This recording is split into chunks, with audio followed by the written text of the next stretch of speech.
Hi, everyone, and welcome to this week's episode of Leap. Every week I say this, and every week I feel this, and I am so grateful for all of you who tune in and take the time to listen to these life-changing, beautiful stories and the courage of each of our guests who are willing to come on and share their stories with all of you. And today is no exception. I have with me Taylor Efford, comes to us from Toronto. And today is a little bit different. We will not be talking about a loss of a human being, but a loss of a life as she once knew it. Taylor was recently diagnosed with type 1 diabetes, and she has aspirations of being a comedic actress. So I welcome you on the show today, Taylor. Thank you so much for coming. Thank you for having me. I'm happy to be here. It's great. So I would love for you to let's just start with where you are today. And no, you know what? No, let's start before you were diagnosed with diabetes type 1. And I know a lot of people have heard of diabetes type 2. So we'll get into exactly what that is. But can you just talk to us a little bit about your life, who you were before you were diagnosed, and then what were some of the things that led up to that diagnosis? Yeah, so life before type 1 was I was always like a very energetic person. Like people were like, "Oh, she's Energizer Bunny." Like, I was never that teenager that slept in. I was just like up at the crack of dawn, like moving, go, go, go in a million clubs at school, like just super, super active, interested in everything.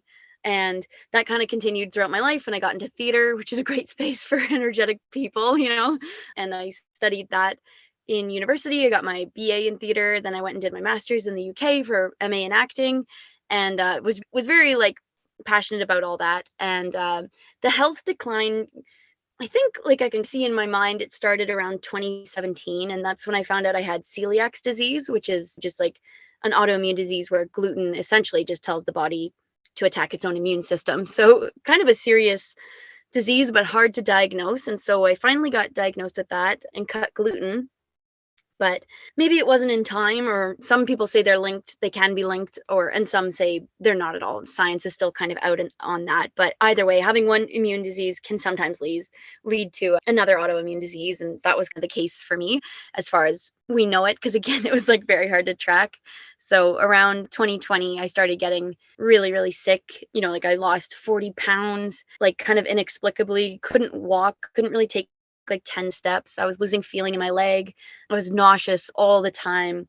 And I was just kind of fading away because essentially I was dying, because type 1 was a death sentence 100 years ago, before they found the invention of insulin, which actually came from Toronto, which is funny. So shout out Toronto for that big one. But But wait, yeah, let's slow down for a few minutes here. So sure. let's backtrack. So you were first diagnosed with celiac, and then you went gluten-free, but what were some of the early indicators of celiac disease? Some kind of like anxiety, but I think it's because my body was just struggling. So I started getting kind of anxious about things. Wouldn't exactly pass out, but would get shaky out of nowhere, and then kind of like stomach pain. And I think it just was a bit of a result of not really being able to take in as many nutrients as I should have been able to, because of the autoimmune disease. So that one was less dramatic, but could have been quite dramatic. It can be a very dangerous disease, but the stomach pain was what led me to start going to the doctor, because sometimes it would be so painful. And I was in cross country running at the time, and I just would find I wasn't able to do any of the sports that I had been in. And I one time convinced my mom, like, I thought I was having an appendicitis. Like the pain in my stomach was, it was insane. So she drove me to the doctor because I was convinced. I was like, something's wrong. And that's when we kind of started the journey of like, okay, that's not normal. Like she shouldn't be having that much stomach pain. So you go to the doctor and they diagnose you with a celiac, then you go gluten-free, and are things good for a while where you start to feel good again? Yeah, like I went off to, like I said, I went to do my master's in England, and everything was fine there. Like, and it was a really competitive, like 9 hours a day, 5 days a week program, like on your feet. And I felt like I was, fully able. I would get up and do a workout and then go to class. Like it was like probably like just great. I had just gotten off the gluten, just timing was better and things were better. But then I started getting like some pretty intense acne. So that was like one thing that I was like, okay, that's interesting because I eat very clean. I tried all the everything, you Google it, Dr. Google, like, okay, cut dairy, cut whatever, sugars, like whatever. But yeah, that's kind of like the next like health little thing I went through. But then again, like a lot of people had acne, adult acne exists, millions of people have it. So I thought maybe I just have adult acne. But looking back, it may have just been a sign that something else may have been going wrong in the body. But again, this is all just speculation because autoimmune diseases are so, and for anyone who has one, they're probably laughing because they just know, like, it's so hard to catch these when they start. Well, because they're just kind of sneaky and these symptoms can mimic so many different things, right? I mean, yeah. Okay. So you get acne, and then what happens? I move home. I moved to Toronto, and then After you finish your master's degree. Yep, complete the master's. Yeah, come home. We moved to Toronto, my partner and I, and yeah, things are good. I'm working again, like lots of energy, and then just kind of out of nowhere, about 2 years later, I guess, I'm just hit with extreme low energy, and it just slowly got worse in the summer of 2020, and I finally got diagnosed in November of 2020. So kind of took a while to get that diagnosis, and I think it was just a mix of like the pandemic, you were kind of scared to go to the doctors. It was just at that point in 2020 with all the lockdowns, it just felt like the wrong time to be going to a walk-in clinic and things like that. It took a bit, and then I went about 3 times complaining of like different things, like the numbness in my leg freaked me out, but they kind of looked at me and said, oh, well, do you do exercise? I said yes. They said, okay, it's probably a pinched nerve in the hip. So I'm sent home without help. And just a couple more incidences like that where I'm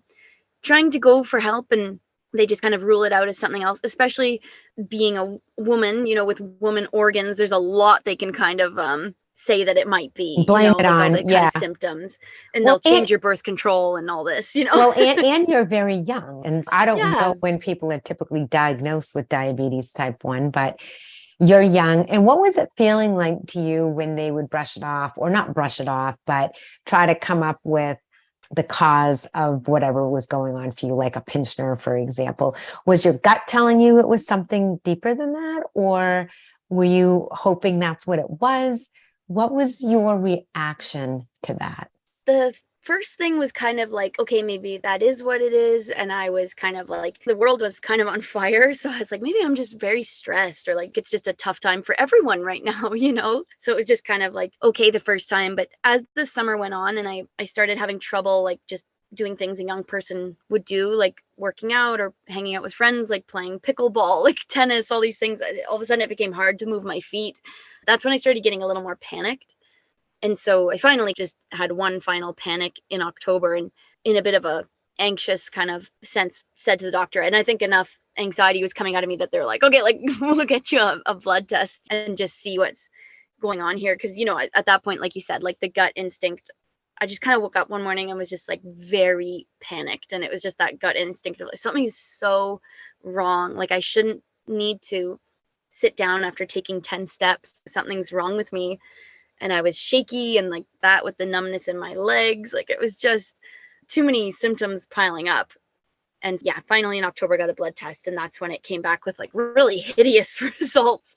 Everything was really like everything was flagging as bad and poor in terms of all the results that they tested me for, along with the type 1. So they actually originally thought that I had cancer. So that was being said to me, and it was just a bit of a crazy whirlwind. And so I went for a lot more tests because, kind of to touch on what you said earlier, it's not rare to get type 1 in adulthood. Like it does happen, but typically you see it more in very young ages, the type 1 diagnosis. So to be kind of like this further along in life was a little, I think to that doctor at least, a little surprising. And he thought something else had gone on. Could you have had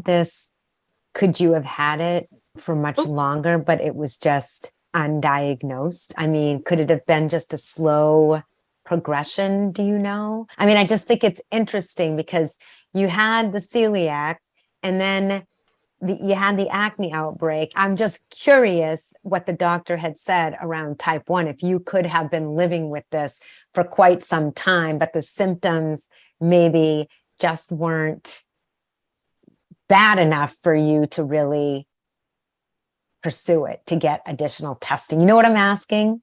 Yeah, so it is interesting because that's what we were all kind of wondering as well. But again, like type 1s have about 6 months to live after the pancreas shuts off.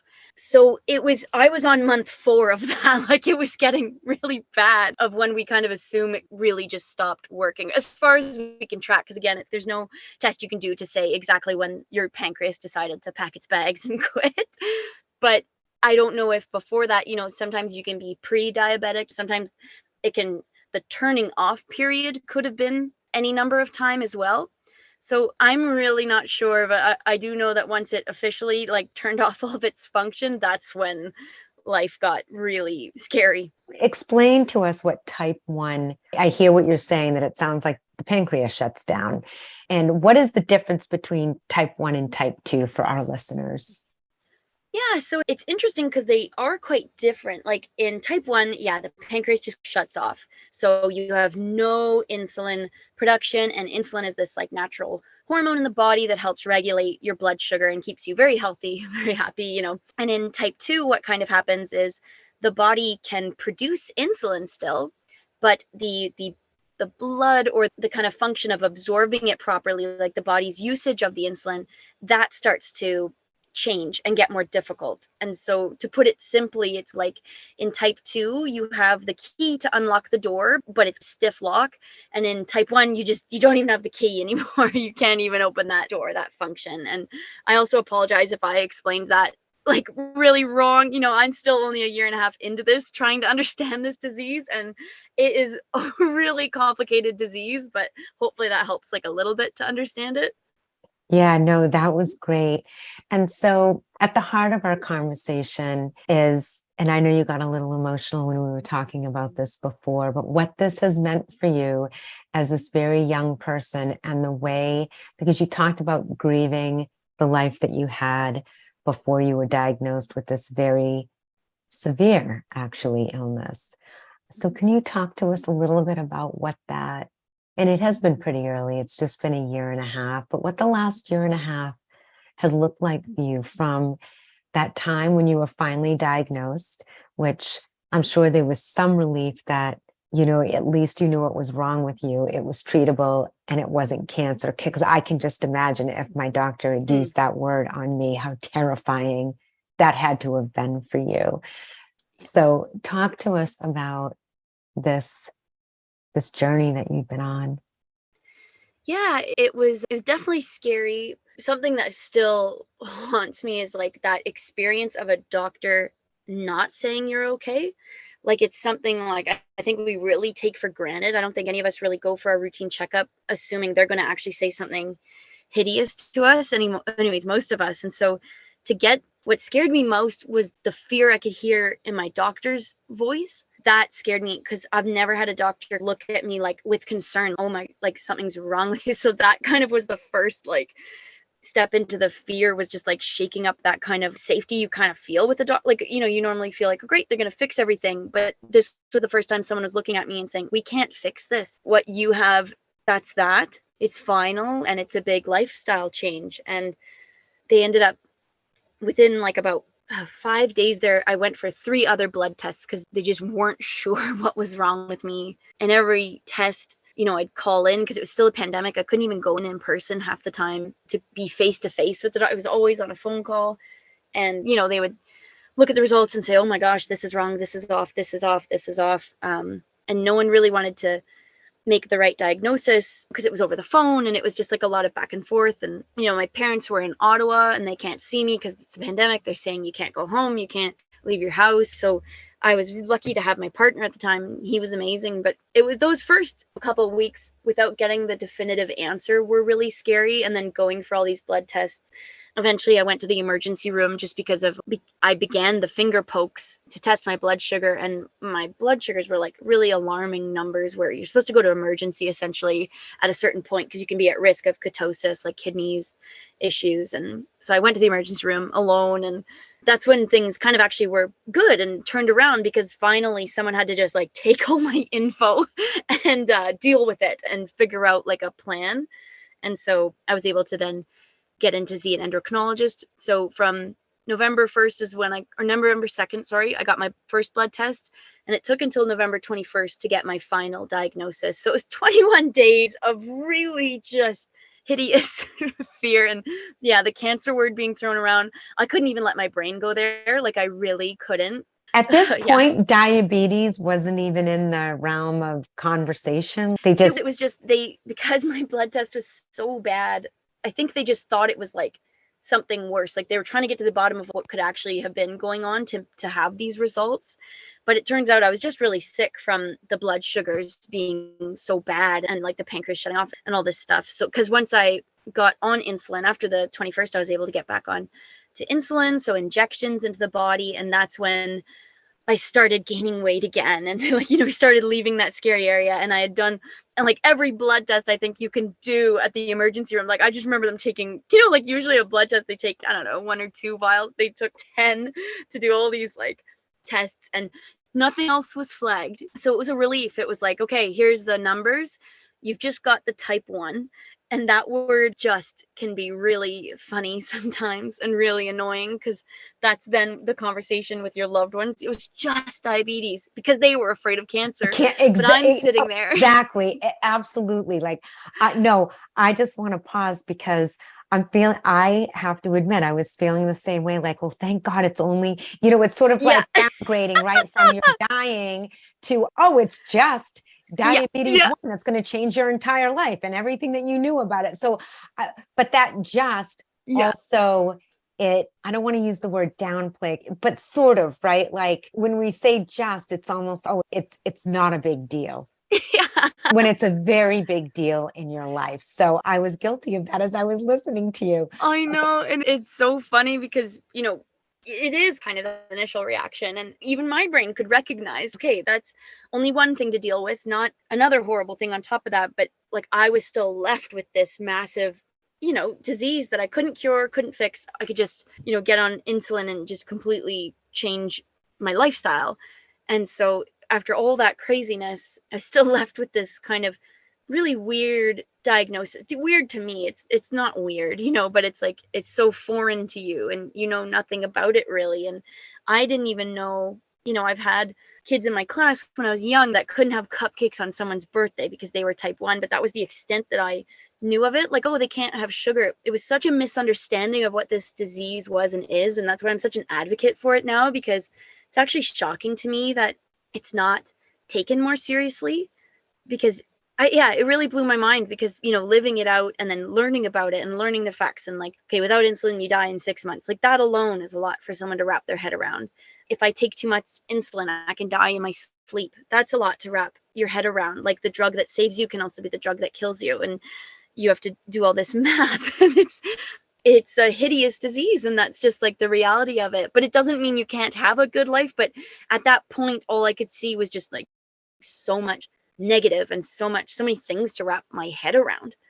What does this mean for your life? Talk to us about, you've got an insulin pump, right? Mm-hmm. Yes. I was just going to say, which is different from people who have to give themselves a shot, right? Talk to us about that. No problem. Yeah, no worries. Yeah. So basically you can go on an insulin pump, which is like a little tube that attaches into any fatty part of the body, like the stomach or, the lower back.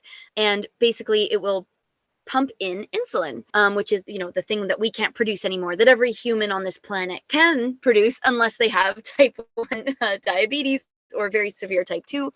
And so you can wear this little machine that'll pump it in, and this is how I had to start. Actually, it took a year for me to get my pump because they really wanted me to understand insulin worked. And so I was on the injections for a year. And a lot of type 1s choose to remain on the injections because they don't want to wear this big clunky pump, and that's totally fair. It gets in the way. It, can ruin your outfit or whatever, especially when you're a young person, like whatever. But to me, I don't care. Like the injections were like, they weighed on my mental health, like quite a lot, like having to stick a needle in myself if I wanted to eat. It was just like that dynamic didn't work too well for me. So instead I just have to, clip a tube into my stomach every 3 days. And so I thought that was a better trade-off, to get the medicine. But it's a very involved disease. It's not one of those things where you just see a doctor once a month to get your medicine. It's every single day, every type 1. And what I like to say is I have had to become, and every type 1 has to become their pancreas because it stopped working. So you now have to do the job of the pancreas. And that is not an easy task because insulin too much can kill you. And then really high blood sugars, like if you don't do the math right of what dose to give yourself, that can also lead to you being very uncomfortable as well. If you do activity, you can drop to another low blood sugar, and low blood sugar is very dangerous. That's one where you can actually die. And then high blood sugars, though not great, because in an extended way, if you have high blood sugars for too long, you can lose your limbs, you can lose your eyesight, you can get a lot of nerve damage in the body. So high numbers aren't good either. So I now have to spend the rest of my life managing my blood sugar levels, which is something the pancreas used to do. And so just feeling less free was a big challenge. Like, sorry. It's okay. Take your time. Feeling chained to this disease because there's never really a moment in a day where I can't think about it. Like it always has to be on your mind. And I'm sure as time goes on, it'll get more acquainted with it. But a lot of type 1s, it's an amazing community. A lot of them reached out to me online to say it doesn't get better. You just get better. Like you get better at it and it'll get more comfortable and it'll seem less weird over time. But it's hard now. Like any simple task now, I have some anxieties about because you don't want to go low in public or you don't want to be in the movie theater and your medical devices start alarming because like, oh, you're dying, get some sugar in, or or your numbers are really high, you need to fix that, or you could have health complications down the road. And the life expectancy is 68 years old now, and I thought I had till 100, and I might still have till 100, and technology's really advancing. So I think my odds are a lot better than they used to be, but it was a lot to consider and adapt to. And then the hardest part for me was just the having been an energetic person and just not always being able to be her anymore. That was the biggest loss to me because I just identified as an energetic, positive person. So that was a part that I just missed her a lot. But I've gone to therapy a couple times just to chat that out because, I've just got to identify as something else and that's okay. Or maybe I can still be her. It's just, she has diabetes now, I want to honor, I'm going to cry too. I just want to honor the grief that you feel around this. I think that what you said that really struck me is that you have to become your pancreas. And what I was thinking about when you said that is we hear all the time that we have, that how important it is to have an attitude of gratitude, right? We all Yeah. hear it and we all know it. And I was thinking about when do we ever stop to really understand and be grateful for our organs that function the way that they're supposed to. We don't think about those things, I don't think. Yeah. We're grateful for the roof over our head and the food that we get to eat. But when you said I had to become my pancreas, I don't know, I'm like, you didn't go to school for that. You didn't go to school to say, I want to become my pancreas. Yeah. It struck me just in this way of how we take internally the way that our bodies work for granted, and how you are at this young age of where we take so many things for granted, and your life really has changed in so many different ways. And I'm just wondering, what insights have you had about your life since this diagnosis? It's funny because at first I wasn't ready for the positives. Like you talk to people and like they'd be like, oh, but you probably learned how strong you are. And of course you really do. But I think like insights for me are more, they may sound morbid, but they're not. They're good realizations to me. But it's just like how short life is, like how insanely short, because even life as you know it, like look at mine, like I feel like mine has been severed by this. So I didn't know at 15 I would have until 25 in this life of freedom, of health. And so just taking everything for granted, like before, without knowing it. And so now just everything I have, I'm so grateful for. And, each day is a learning opportunity, and having like way more sympathy for others, way more understanding for others, like being in the realm of like illness, like having that understanding and compassion that you can't really have unless you get sick, you know? You can try, and I know we all try, but yeah, like a closer connection, I think, with people. This want for me to advocate for this disease has been born out of this. So I hope to do some good for it, you know, and to be pretty loud about it and speak out on it as much I can, to just try to change, you know, for even just like coverage on some of these medical devices. Like these to me are essential, but a privilege, because not everyone has insurance plans, and it's a very expensive disease and all these things that I want to do. But one of my favorite quotes is, and I didn't come up with this, but I found it and it just made sense. And I sent it to my family because I just needed everyone to understand how I felt about it. But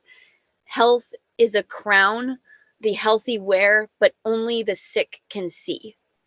It's beautiful. It's perfect. It's because when I look at my friends now, all I see is their crowns, and I don't have one. I have a lot of things, but I don't have that crown anymore. But they can't even see it, you know, and it's kind of beautiful that they're so happy, and they've got this amazing crown on their heads that the sick can see. And that doesn't mean that you're unhappy for them. Like, I hope everyone understands. Like, I'm so grateful that my friends have their crowns, but I do often sit back and think to myself, wow, like they don't even realize how beautiful everything they get to do really is. And I'm able to do a lot, but it's just different. That beautiful visual of the crown. I mean, I think a lot of us who have sustained deep, deep, life-changing loss, it's the same thing, right? It's, parents who have lost a child, they'll talk about the club that they're in, and they've never used that analogy, but it's the same thing. They see a parent screaming at their child, and they're like, how beautiful to have that normalcy that you've got this child, it's the same thing, It's right? Like yeah. when we experience something, it's impossible to take whatever it is for granted anymore. And for you, it's your health, and I am wondering what this has also been like. Well, before I go into what it's been like for the family, I want to just say something. You said something about the positivity. And when I think of insights or epiphanies, it doesn't even need to be positive. It can just be this new insight that comes from this darkness, right? Like whenever we've entered into a state of darkness, and when I think of darkness, I think of really, it can be a feeling of desperation. It can be a feeling of sadness. It can be a feeling of hopelessness, whatever that is for any human being, given what they're going through, where sometimes it's really difficult to see the light, even in the distance. It's hard. That some of our deeper insights come from that place. And as what you just said, you've said lots of things that have struck me out throughout this conversation, but that you didn't realize at 17 how short your life was going to be, where you didn't have to worry about your health, right? Because you were so young, or that you've been told that with this particular disease, 67, did you say? Yeah, 68 68, the lifespan. And of course, as you know, you could live beyond that. But hearing that, I'm sure hearing that too has been a very, very painful and very difficult to wrap your mind around that. I'd love to hear from you. What has this experience been like for your family, for the people around you, for your friends? Just what has that journey looked like for you as well? My parents were very worried about me, obviously. And, but now, and even still, I think my dad struggles with the info a little more, because it's just like, it was his worst nightmare, just something he couldn't control and help with. And he's just very much like a protector, and so he couldn't protect me from this one. So to him, it's hard for him to talk about it even now, even when I was like getting my pump, which was an exciting day for me, a big day, but an exciting day, because I thought, okay, my disease is going to get a little easier now. There's some technology that's going to help me. And he couldn't even really like share that with me. So it's funny looking at how everyone kind of deals with these things, but I know I'm like fully supported by absolutely everyone. But I think people do find it sometimes hard to talk to me about. And I think they know about me too. I'm kind of one of those people, I don't really like a ton of help. Just they've been really good about waiting for me to ask for help when I needed it. Yeah, I think it's been really beautiful for my family in general, because they've been able to practice more gratitude for their own health and continue to take their health seriously, because look at what can happen. And I've just been glad that I was the one that got it instead of like my sister or my partner or my friends, because I think I am. And that's what they kind of told me. They're like, of anyone, you're the right one for this. I've always just been one of those, like my dad calls me a tough cookie. So I'm glad that it was me, and we can joke about it now and laugh about it now, and everyone shows their support in very different ways, which has been really interesting to watch. And I actually have a friend who had cancer a lot as a child, and she had said that it's funny that you are the person who is not allowed to be weak. Everyone else is going to be weak around you, and that's exactly what happened. Like, everyone else was allowed to feel certain ways about it, but if you ever showed it, it just made it worse. So it's very lonely. That's what I Yeah. was wondering. I sensed that even before you told me that, and that you're in comedy, right? So I'm sure Yeah. you're that person that has always been able to find the humor where sometimes for others there was none. And I had this sense, I was just feeling this about you, that you were that person that is trying to help other people not worry about it, right? Like, you're probably the one reassuring everyone, it's going to be okay. It's going to be okay. So that was literally what I was feeling before you said that. And that sense of loneliness, like, where do you go with your fears, right? Because if you're taking care of the people, God, I'm going to cry again. If you're taking care of all the people around you, where do you get to go and sort of strip off the armor? Where do you get to do that? Kind of just with myself, like especially during the early days, I would just like whenever I showered and the shower would be loud enough, that's what I would just sink to the bottom of the shower and just bawl my eyes out.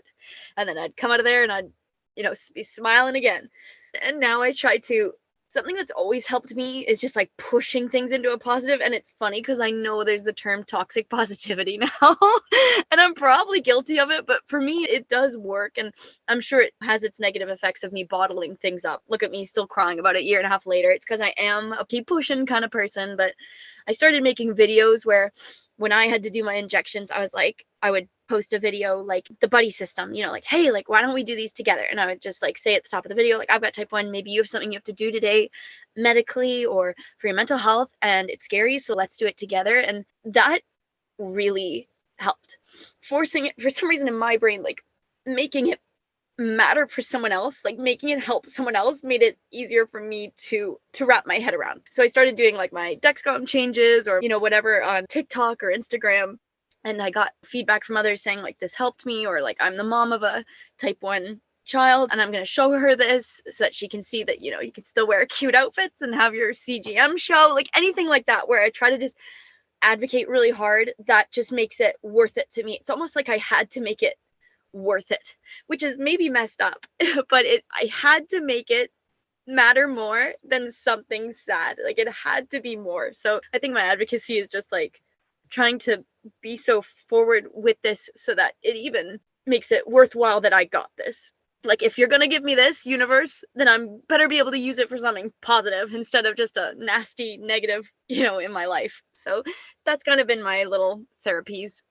Well, I think it's when we can make meaning of something, of any deep loss in our life. And when we can make meaning of it, or I like to call it transforming that darkness into the light, it gives us a sense of purpose behind the thing, right? The thing Yeah. that has happened to us. I mean, I talked to you about, I do this podcast because of the darkness I was in after my brother's loss. I had to make meaning of his death. I had to, because it couldn't be for nothing. Because I don't think Yeah. anything happens in our life for nothing. But I definitely, when you said it's a year and a half later and I'm still crying, my brother died 8 years ago. And Yeah. I can look at his picture and start to bawl. So Yeah. it is an ongoing process, because this disease has changed the way that you have lived your life for the first 26 years of your life, right? Yeah. I mean, I think giving yourself this time to grieve that is an honoring of that loss, because that's what this is. I want to hear about, you said you were very active. So are you still able to do some sports like pickleball, or what does your life look like now in terms of your activity level? Yeah, so I can still do activities. I do find a difference in my performance. Like I don't know if I'll ever get back to like feeling very, light as a feather and sporty. Like I definitely it has an edge now. Anytime I try to run, even just joint pain is different now. It almost feels like I jumped to 40 years old at 26 or something, just like that slightly off. That's just because I am still so close to what healthy felt like for me. But other than that, as long as you are always thinking like your pancreas, you can still do all activities. You just have to genuinely always be on top of your numbers and thinking about how many carbs you're going to need to do that exercise so that you don't drop low throughout the exercise. And if you do the exercise, you may drop low later. So continue to keep your eye on your numbers. So there's just a little more math to it now and a little more thinking. But at the end of the day, you can still do everything. It's very much an unseen disability. Like everything currently is still working really well. And if I stay active and stay on top of my numbers, there's no reason I shouldn't be able to do everything that I want in this life, just with that edge of being in the role of the pancreas as well. I'm sorry, I have to just say this out loud. I can imagine you on stage. I can imagine you on stage doing your comedy, and you are going to have something around being a pancreas, because it is even just making me laugh that you Yeah. have to become a pancreas. I mean, I can't explain, like it is me. And I thought, this woman is going to create humor from this in her life. I just know you are, as Yeah. as a comedian. If you have not already, you have. Definitely, definitely. Yeah, just, these are the things, these are the tricks. I've always been a visual person, so just picturing like, I gotta clock in every day for this job and I then know. life is fine, I was going to say, I'm like, what does a pancreas make? When one becomes a pancreas, how much do they make a year? Yeah, What what is it? Well, yeah. What is it's that not job worth? it does not pay well, I'll tell you. Yeah. So I want to go back to what I was asking you earlier around. I know that you are the one to lift people, and I think it's incredible that you can get on TikTok or any of social media and be like, okay, guys, we're gonna do this together. We're in this together. I heard you say too, you have a therapist, did you say? Somebody that you see on a regular basis, or? No, I had just gone a couple times. Like I really wanted to she kind of nailed it on like the first call. So then I thought, okay, I really want to process this, take that. It really clicked. It really worked for me. And I do like to just self work a lot, but it's something I think I'm just always going to touch in with on a yearly basis at least. Cause I've even noticed lately, like some other mental health issues are starting to come up for me. And I know it's because of my type 1. So I think there's just always going to be something I have to process with this. So I definitely recommend it. But yeah, I don't go as often as it probably should. I'm sure I would definitely benefit from going more frequently. But yeah, for now, it's just nice to I touch base. I get another little seed to kind of plant in my mental garden. Okay, like deal with that one and then, go back for more. And yeah, I mean, whatever works for you. And of Yeah. course, I think with social media, you out there being an advocate and support for others is probably, I'm sure that lifts you in its own way. And what about support groups? Are you familiar with any groups that are out there? That there's got to be? I don't even Oh, know, yeah. like, Oh yeah, diabetes, it's kind of amazing. The type 1 community is incredible. They are so there for you. You could join Facebook pages, even like, I don't know, depending on your country, but like I know like Diabetes Canada, they have monthly meetings or monthly kind of challenges, like anything to just continue like the community because it can be it's an isolating disease. I'm sure most disease actually is pretty like isolating. It makes you feel alone, but it's better when you can talk to someone, even like this is so silly, but I follow like such a silly, like it's a type 1 meme page, and I normally do not follow meme pages, but for some reason like it helped me so much to see someone else complaining about type 1. I'm like, oh, thank God. Okay, I'm not being a baby about this. Like, yes, this sucks. This is so great to laugh about it and how shitty it is, like it's nice to just, so it's funny where you can find comfort. But yeah, just little things I find, like these little communities online are pretty cool, or following someone who has it. I follow someone who does triathlons with type 1, and he's such an inspiration to me. But Wow, that's yes, incredible. totally. So, just like finding these things to feel less alone has been really helpful too. And I'm going to keep going back to the less alone thing because I mean, if there's one thing that I do really understand from my own experience and from interviewing so many people now, the one thing that we all feel in grief is alone. I don't Mhm. care if it's a loss of a job, a divorce, doesn't matter what it is. Going back to my metaphor of the darkness, that you feel alone, right? There's this moment where you feel like you are the only human being on the planet Earth that is in this hell by yourself. And of course, we know that is not true, but that is the way that it feels. And we've got to honor all the feelings that come with Mhm. that. That's the only way to move through it. And I I've been listening to you and I'm wondering in the grief and loss world of losing a person, it's like everybody's life, everybody moves on after a couple of weeks because not because they don't love us, but because life has to go on. And Mhm. that's why people who have lost somebody can find comfort in a grief and loss group because, hey, guess what? They're still crying 4 years later and it's okay.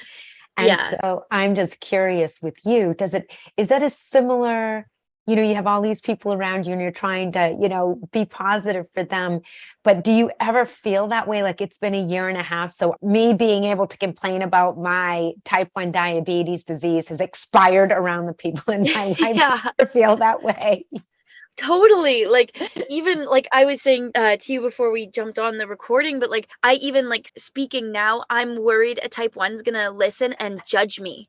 I'm worried that I'm being too negative or something. Like that is the way of the world though, is everyone this sense of like move on, move forward, don't stay in the past, like all this stuff. But there's some things that you can't move forward from. And I don't know if we should, like even with the type 1, like I've gotten some backlash like on videos I've posted, because the online world is a scary, horrible place. But I've had people saying like, stop complaining, it's just that at least you have this, as if like you shouldn't be able to complain because someone's always got it worse. But at the end of the day, someone has always got it worse. But that doesn't devalue how you're feeling, and that it's not valid to still feel that way. But I do feel like I should be further along or something, or that like other type 1s will judge me and think like she's being a baby about this, we're completely fine.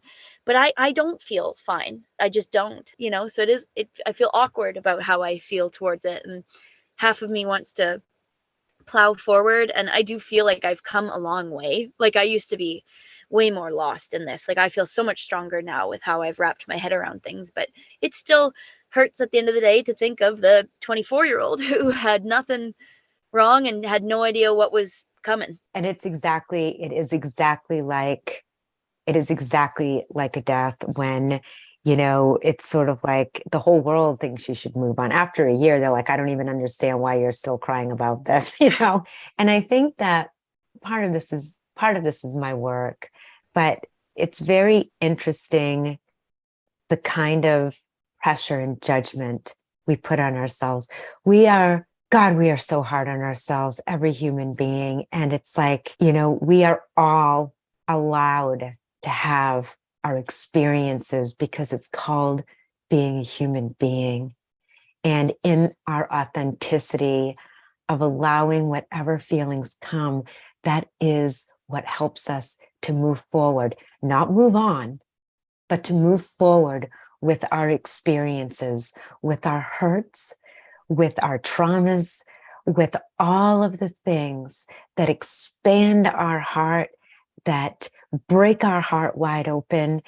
When we cut that short, I think that's the real harm that happens to us mentally and physically when we should on ourselves instead of shit on Yeah. ourselves. It's Yeah. should on ourselves, right? At the judgment of who we should be and what we should be doing and what we should be thinking. And it's noise and it's ridiculous. We are human beings. The heart is the first organ to grow. We are feelers. We are these miraculous beings, but we are spirits having a human experience. And so we have the gift and the curse of feeling all the feels. Yeah. And so many times we judge the feelings when really that's why we're here, right? To feel it and to honor the feelings. Someone's always going to have it worse. Someone's Yes. always going to do it better, Yeah. right? Yeah, totally. Because that's how we see things. Who's better? Who's worse?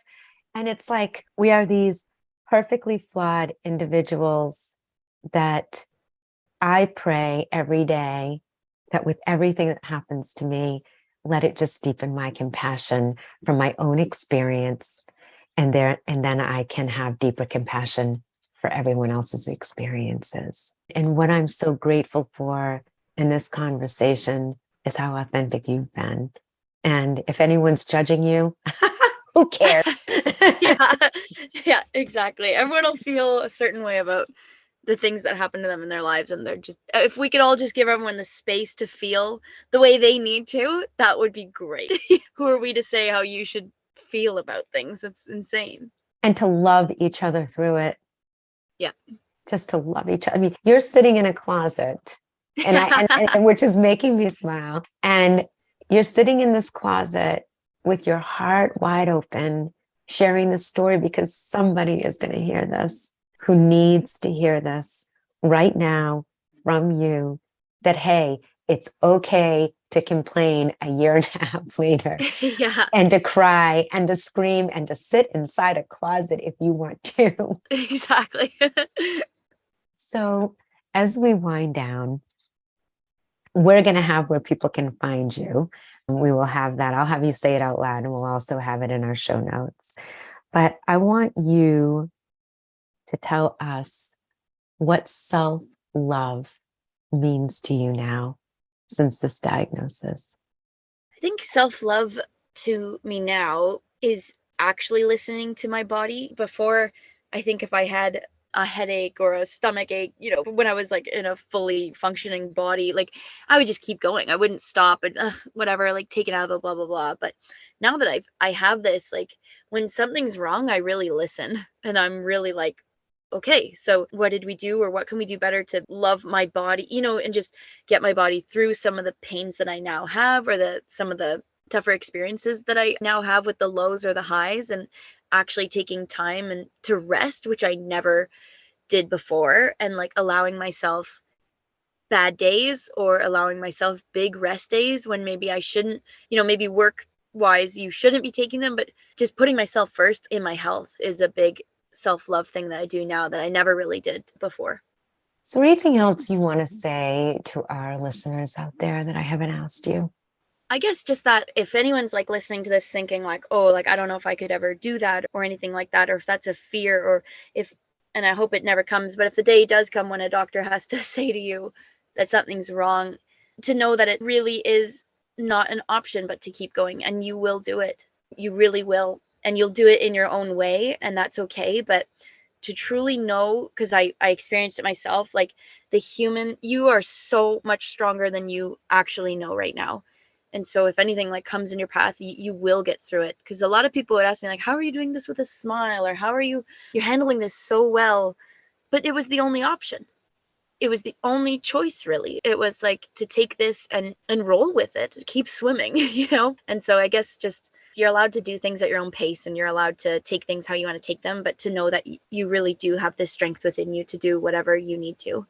And I have no doubt, Taylor, that because of who you are and your own courage and your grace and your willingness to share how many people you've probably already helped and who you're going to go on to help through your own courage, the way you're living your life, social media, and your comedy acts. I just know it. I will never think of my pancreas the same. And that is the truth about me. I'm actually not making a joke. Like, it's time to be grateful to my organs. Especially the poor little pancreas. I bet if I asked all of the listeners right now to point to their pancreas, they probably couldn't. Like, poor little, like, underrepresented pancreas. Shout out. You are a king. Like, you are like the best organ that people have, you know? No, no, shout out. We need, you need to put a little pancreas on Yeah. your social media with the crown. Yes. That organ is so key, and we totally don't give it enough love. I'm going to start today Yeah. after Good. this call. I thank you so much. So tell people quickly, where can they find you? Because you've got a big TikTok following, right? Yeah. So I'm on TikTok. It's just Taylor Efford, spelt the exact same way. And then on Instagram, same thing. So TikTok is where most of my more of my comedy is. And if you want to follow the Instagram, you can, but more of the action's on TikTok. So that's about that. Okay.